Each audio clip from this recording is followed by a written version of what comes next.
because I was like, what?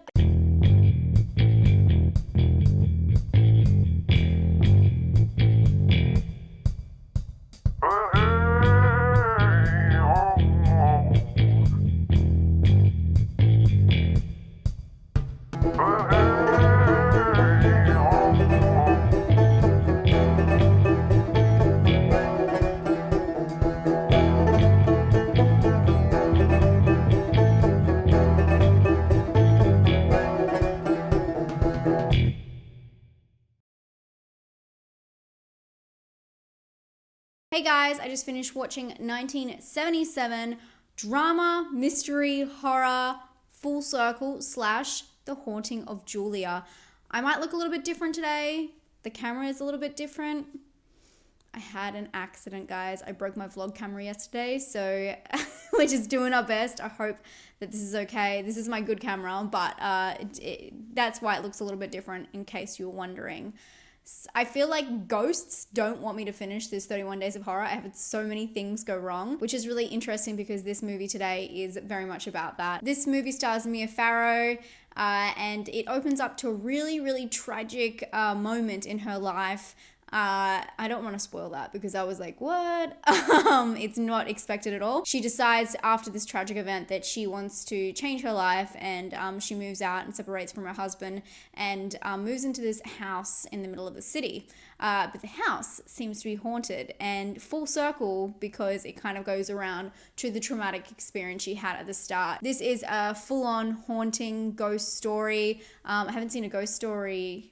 Have I seen a ghost one this month? I mean, Phantom Carriage, but nothing like this. Like, this is a full-on, like, classic ghost haunting movie, and that I really loved about it. It was very gothic ghost story, and if that sounds like it's up your alley, definitely check this one out. I can't believe I've never heard of this movie. Obviously, Mia Farrow is famous for her role in Rosemary's Baby, which is really interesting because I feel like this has similar kind of aspects in it. Obviously, Rosemary's Baby is like more demonic, not demonic, what would you call satanic? Witchy, but this one is obviously just full-on ghost. The same kind of things happen where not really like she gets betrayed by her husband in this one, but you know, there's tension in the relationship. She's in this new house where things happen, and also she has this like weird thing with neighbors. She seems like a really friendly lady. I just think of Mia Farrow as Mia Farrow in these films, and I don't know if that makes her a bad actor because I actually really love her style of acting. I think she's really believable, but she's just such an icon in Rosemary's Baby. But she does play like a similar kind of character. She's inquisitive, she's trying to figure out and get to the bottom of things, but as I was saying, she's quite friendly to her neighbors, so she's letting them come in, she's asking if they want a cup of tea. Do you guys do this to your neighbors? I never ever seen someone and been like, hey, do you want to come over? Like maybe it's just like an old school thing, but it really reminded me of Rosemary's Baby in that regard. The movie also has a strong theme song that goes throughout it, and it can get quite irritating towards the end. I'm like, there was a long drawn out scene towards the end and they just kept playing the same song. And I don't know if it's just me, I've had too much caffeine today, but it just started like getting on my nerves. I do love strong horror themes, especially from like the 70s and 80s. Those are my favorites, like the really high synth and just very like over the top and spooky. But this one was a little bit grating, but it's okay. There's not a lot to be said about the way they shot it. Again, classic 70s, but I did like the sets they used, the beautiful house, all that kind of stuff, the furniture, and it is talked about in the film. So it's nothing that really stands out. The thing that stands out about this movie, obviously, is the ghost story and how eerie it is, but it's also the way that people tell the story as it goes through. This is more of a film where everything gets revealed in what they're talking about, not so much in what you see. And there is like a lot of deaths, but there's not really a lot of gore or anything like that. It's just classic ghost story. And so in saying that, there is a lot of standing time. It does take them a long time to do certain things. I did watch the uncut version. I double checked. It is the uncut version, the R-rated version.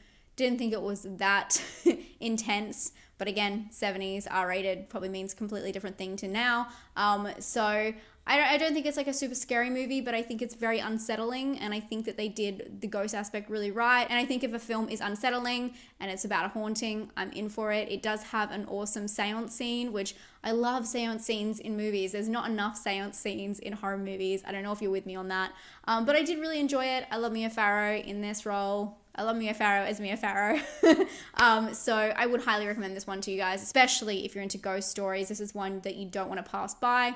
Totally underrated. Never heard of it before. So glad that it was on this list. I'm gonna give this one a 7 out of 10. I hope you guys enjoyed today, and I hope that you're all having a great day and you're not feeling as haunted as I am right now, because stuff is getting spooky, I tell you what. I love you guys so, so much. Thank you for all the comments. If I don't reply to your comment every day, I try, guys. I've been trying so hard to stay on top of things, but it's just flat out. And right now I'm actually in America. So if you want to see what I'm doing, go over to Instagram, because I'll be posting all this cool stuff I'm doing, you know, going to Alcatraz, all that kind of cool, spooky stuff. Anyway, enough personal stuff. Thank you for being here. Thank you for watching, and definitely check out this movie, Full Circle / The Haunting of Julia. And I'll see you guys tomorrow for another 31 Days of Horror. We're getting close to the finish line. Bye, guys.